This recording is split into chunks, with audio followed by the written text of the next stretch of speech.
अब मंडी में दाम नहीं मिल रहा। अरे वही तो हटाने चले थे, इसीलिए तो कानून आए थे ना। अब जाइए ना उन्हीं मंडी में दलालों के पास जाइए, मीडिया के सामने सड़क पे क्या बिखेर के दिखा रहे हो। कह तो ऐसे रहे हो कि जैसे आप मुफ्त में दे देते हो आपका गेहूं, बाजरा, चावल जो भी है। मैं भी ये बोलूंगा फिर कि भाई अगली बार जब अपने पुत्र पुत्री की स्कूल की फीस, कॉलेज की फीस भरने जाओगे तो मुझे याद करना हर बार। क्यों?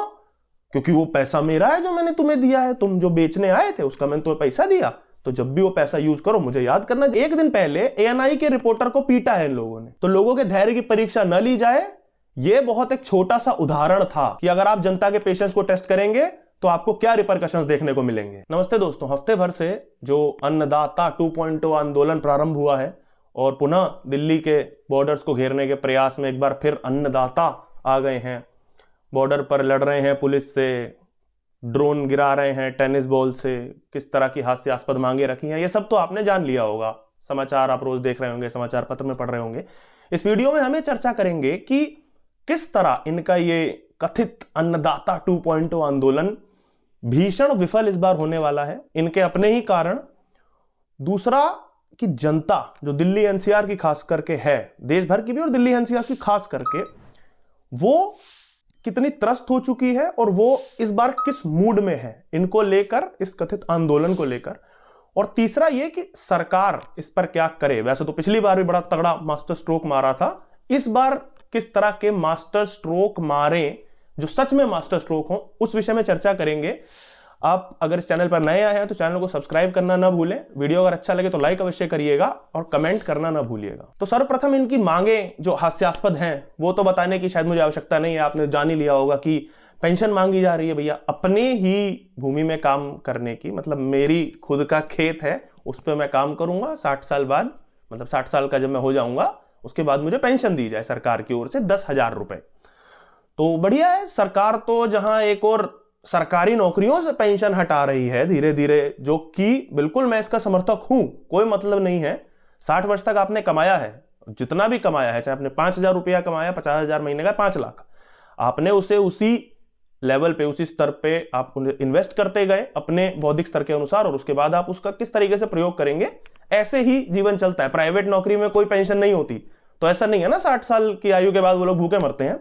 तो मेरा निजी विचार है, मैं पेंशन के फेवर में कभी नहीं रहता। आर्मी की, अर्धसैनिक बलों की वो बात अलग होती है, उस जॉब में जान का खतरा होता है, तो वो सबसे बिल्कुल अलग है। बाकी नौकरियों को प्राइवेट की तरह ही ट्रीट किया जाना चाहिए, लेकिन यहां पे तो अलग ही चल रहा है। यहां पे अपनी भूमि में काम करने की पेंशन मांगी जा रही, तो बढ़िया है, ये तो मांगे हैं। दूसरी एक मनरेगा से जोड़ने की बात की जा रही है कि खेती को मनरेगा से जोड़ो और हमें 200 दिन मिनिमम रोजगार मिलना चाहिए, 700 रुपए प्रति दिन। तो सही है, इस लॉजिक के हिसाब से अब आगे अपनी दुकानदार जो हैं, मूंगफली बेचने वाले से लेकर के बड़े से बड़ा जो होटल चला रहा है, वो भी लोगों का पेट ही भर रहा है भैया, पर होटल अपना चला रहा है, उसका बिजनेस है, तो वो भी सरकार से बोले कि हमारा होटल भी या हमारी दुकान भी मनरेगा में जोड़ी जाए। तो ये तो मांगे हैं, तो इस विषय में तो मैं ज्यादा बोलूंगा नहीं, आप समझ गए हो किस तरह की हास्यास्पद मांगे हैं। यहां पे ये लोग जो कर रहे हैं, ये एक वो था ना कि एक्सपोज, जो भाजपा का जो तंत्र है पूरा, वो बोलता है कि भाई हम एक्सपोज कर देते हैं।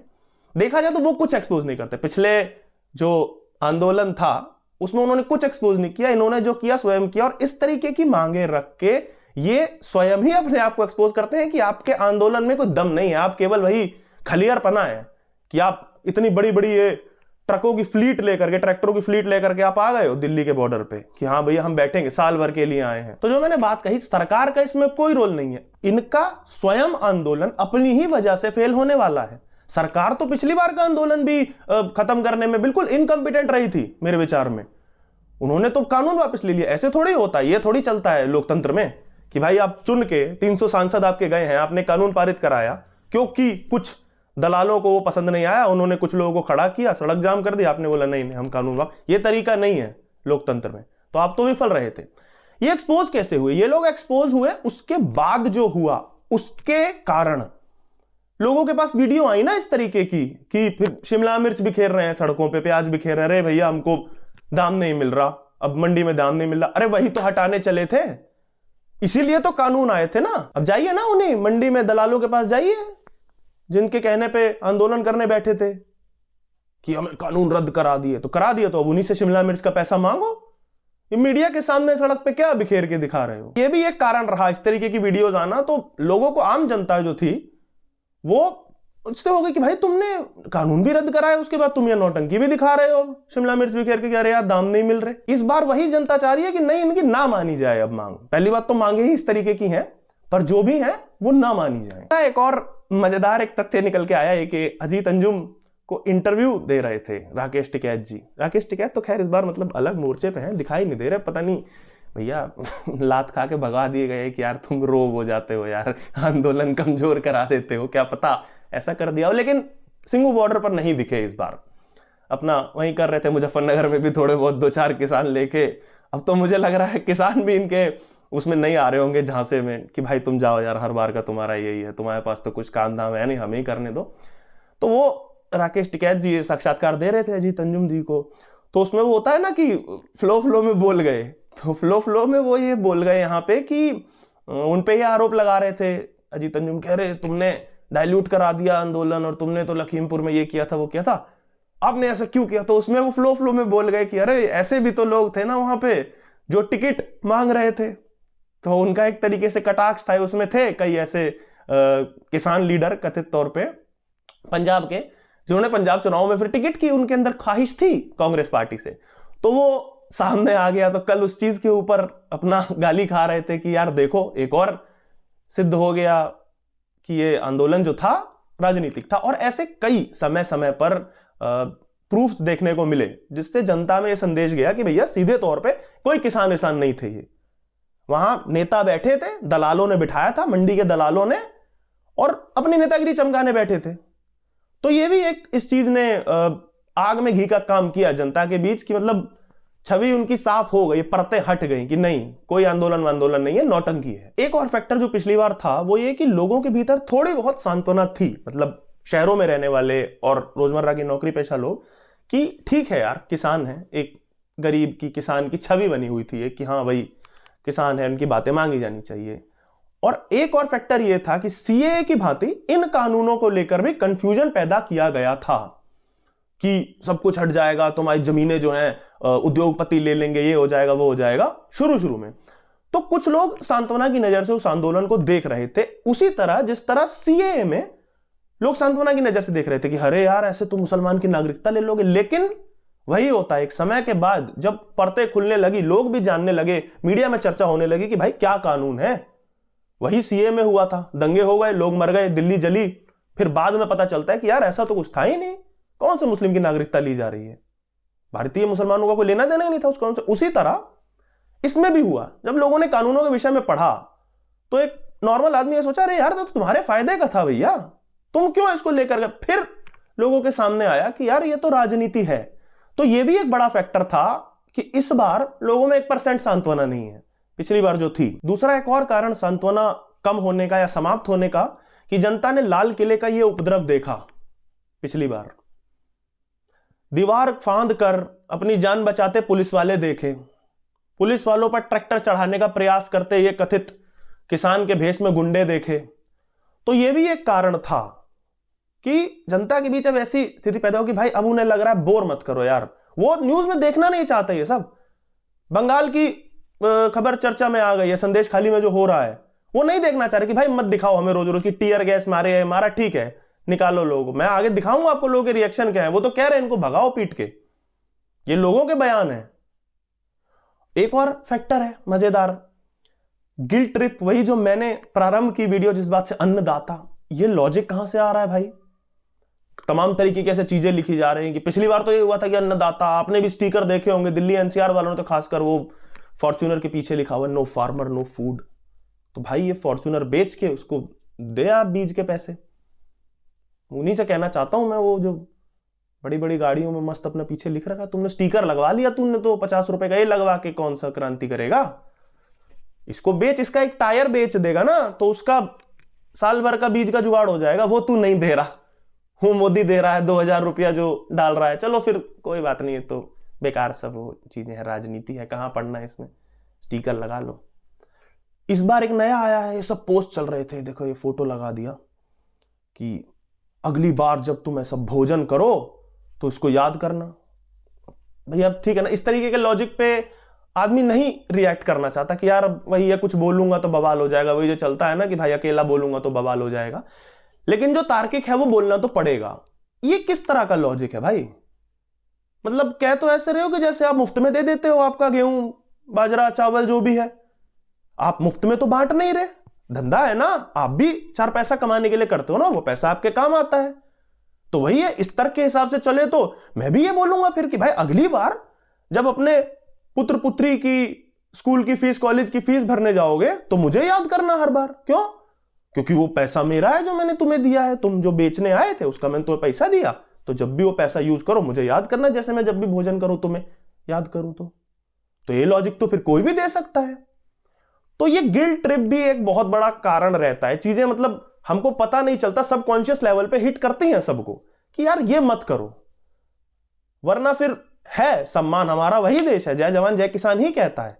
लेकिन अगर इस तरीके की चीजें होंगी और आप स्वयं ये गिल्ट ट्रिप देना प्रारंभ करेंगे लोगों को, तो वो भी फेटअप हो जाते हैं एक समय के बाद। तो ये कुछ ऐसे पॉइंट्स थे जिनसे इस बार का इनका आंदोलन फ्लॉप तो क्या बर्बादी होता दिख रहा है।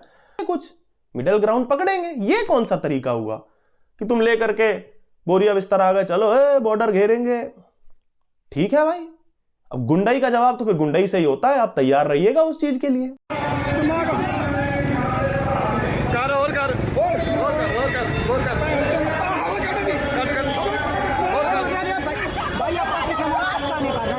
ना कोई नहीं जान दो, खुश हो ले दो। मैडम गाली क्यों निकाल रहे हैं आप गाली कैसे निकाल रहे हैं मैडम? कुछ नहीं करते पुत्र, कुछ नहीं।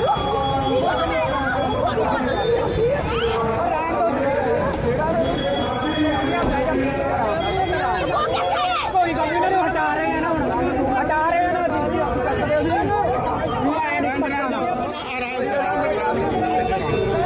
मैडम आप गाली क्यों निकाल रहे हो?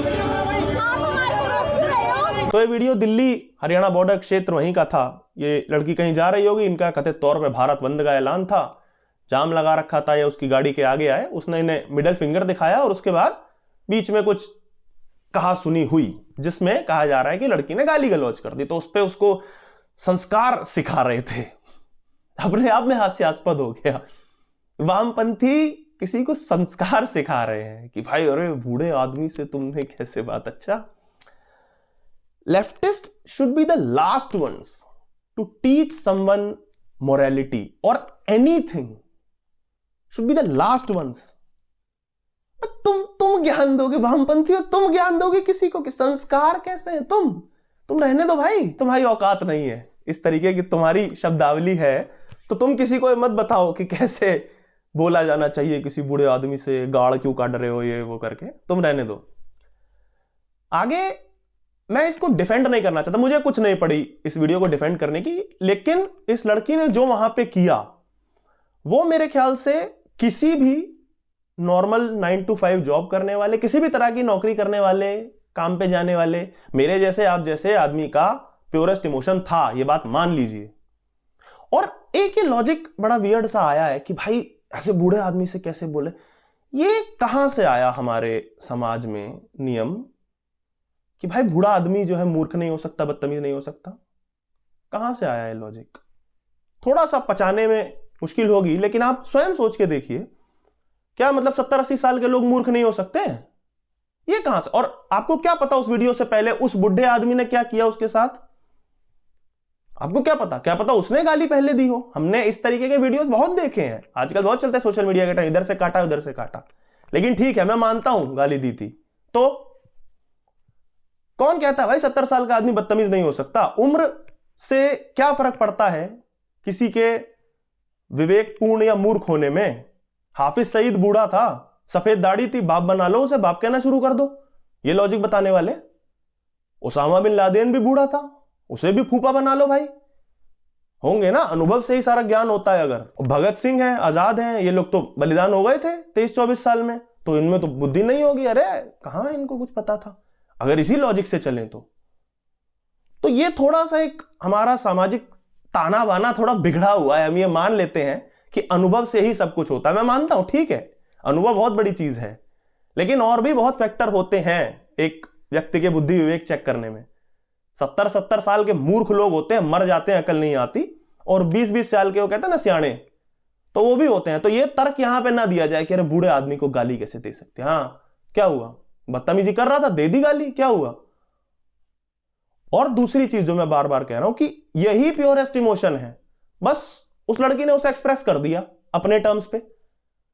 ईमानदारी से आप बताइए ना, आप किसी ऐसे जाम में फंसे होते हैं, बिना मतलब का ट्रैफिक जाम है, किसी ने अपनी ट्रॉली अड़ाई हुई है, कोई आंदोलन चल रहा है, आप अपने दिल पे हाथ रख के बोलिए, आपका मन नहीं करता क्या? अंदर बैठे बैठे आप भी गाली दे रहे होते हैं ना। बस वही है, सामाजिक एक नॉर्म्स बने हुए हैं, उसके कारण हम सामने नहीं देते। मैं तो कहूंगा कि इसने गाली दे करके बहुत मतलब एहसान किया कि गाली पे छोड़ दिया और ब्रेक मार लिया। अब थोड़ी कहिए, ज्यादा समझ लो, समझने वाले समझ जाएंगे, और अत्यधिक ज्ञानी बनने वाले ये भी देख लें, एक दिन पहले ANI के रिपोर्टर को पीटा है इन लोगों ने। इसका पूरा वीडियो आया, उसमें बोल रहे हैं कि अरे सही हो रहे हैं, सही कर रहे हैं, सही कर रहा है, मारो मारो। तो इस पे ज्ञान ना दो कि ये कर दिया वो कर दिया गाली उसने। तो मैं वही कह रहा हूं, केवल गाली दी, बहुत अच्छा किया, बहुत हल्के में छोड़ दिया।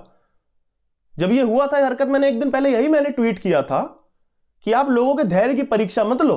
आपने पिछली बार साल भर के लिए एक सड़क बंद की और बार बार आप फिर उसी मूड में आए हो, तो लोगों के धैर्य की परीक्षा न ली जाए। यह बहुत एक छोटा सा उदाहरण था कि अगर आप जनता के पेशेंस को टेस्ट करेंगे तो आपको क्या रिपरकशंस देखने को मिलेंगे। और इस बात को सरकार भी सोचे और इस पर कुछ एक्शन ले। अंतिम बिंदु यही है मेरा इस वीडियो का कि इस पे सरकार क्या करे। मतलब भाई आपको पिछली बार वाला ढर्रा अपनाना है अपना कि भाई एक्सपोज कर दिया तो चाहिए, उस पे चल लो भाई, क्यों मतलब तो उसका भी कोई नहीं है। पर अभी तक आप वही करते दिख रहे हो, और वही चुनाव वाला लॉजिक लाना है तो वो आप देख चुके हैं पिछली बार। ये आप जनता को ये चूरे नहीं चटा पाएंगे इस बार कि अरे चुनाव है, चुनाव तक के लिए। क्या पिछली बार चुनाव थे, क्या दिया आपको पंजाब ने, कितनी सीटें दी भाजपा को, बता दो भाई। आपको ये नहीं दिख रहा कि सड़कों पे ऐसी स्थिति हो गई है कि लोग त्रस्त हैं, लोगों का क्लैश बढ़ रहा है, और ये स्थिति और खराब हो इससे पहले सरकार इसमें बीच में कूदे। ये सब कराइए खत्म, चाहे आप बातचीत करिए, बलपूर्वक कराइए, वो आपका काम है, हमारा काम नहीं है। आपको हम सुझाव दे सकते हैं। हाँ, अगर कोई ऐसे सुझाव के मुझसे पूछ रहा है कि आप बताइए फिर क्या सुझाव दे, क्या जनता ये कर दे, बिल्कुल मेरे पास है सॉल्यूशन। और मैं नहीं कह रहा हूं, ये हमारी पिछली सरकारों ने हमें सिखाया है। इस केस में तो लोग त्रस्त हो चुके हैं, जनता कह रही है कि भाई हमको सॉल्यूशन चाहिए। तो हमारे गृह मंत्री जी को, प्रधानमंत्री जी को, सरकार को अगर नहीं समझ में आ रहा है कि यार ऐसे आंदोलन से डील कैसे करें, हम क्या ये कर दे वो कर दे, क्या करें, तो पिछली सरकारों से सीखे, कुछ बढ़िया चीजें तो सीख लेनी चाहिए ना। तो पिछले हमारे गृह मंत्री जी थे, वो आंदोलनों को बहुत कैसे डील करते थे, आपने देखा ही था। बाबा रामदेव का एक आंदोलन था, उसमें सोते हुए बूढ़ों को, बूढ़ी महिलाओं को लाठियां पड़वाई थी, सोते हुए, इनोसेंट बूढ़ों को, महिलाओं को। तो इस केस में तो ये लोग सो भी नहीं रहे हैं, जागे हैं, और इनोसेंट कितने हैं ये तो देश देख ही रहा है। तो दोस्तों, इस वीडियो में मैंने जनता के उद्गार जो इस आंदोलन को लेकर हैं, उनके विचार किस तरीके के आ रहे हैं, उस विषय में बात की। वैसे तो ये चल ही रहा है कथित तौर पे आंदोलन, सरकार भी चल रही है, अभी पहले उसकी बातचीत, पहले राउंड की, दूसरे राउंड की, ऐसा हो रहा है जैसे UN की मीटिंग हो रही हो। भाई करना है तो करो, नहीं करना है तो साइड हटाओ। लेकिन हाँ, ये एक डेवलपिंग स्टोरी है, आगे भी इसमें तमाम तरीके की चीजें आएंगी, जनता भी आगे उस पर किस तरीके से रिएक्ट करेगी ये भी देखना होगा। आपको क्या लगता है, अपने विचार कमेंट में अवश्य बताइएगा। अगर आपको वीडियो अच्छा लगा होगा, आपको लगा कि मैंने कुछ तार्किक कहा है इसमें, तो लाइक अवश्य करें, साझा कर दें अपने दोस्तों के साथ, परिवारजनों के साथ, और चैनल अगर अभी तक सब्सक्राइब नहीं किया है तो अवश्य कर लीजिएगा। धन्यवाद।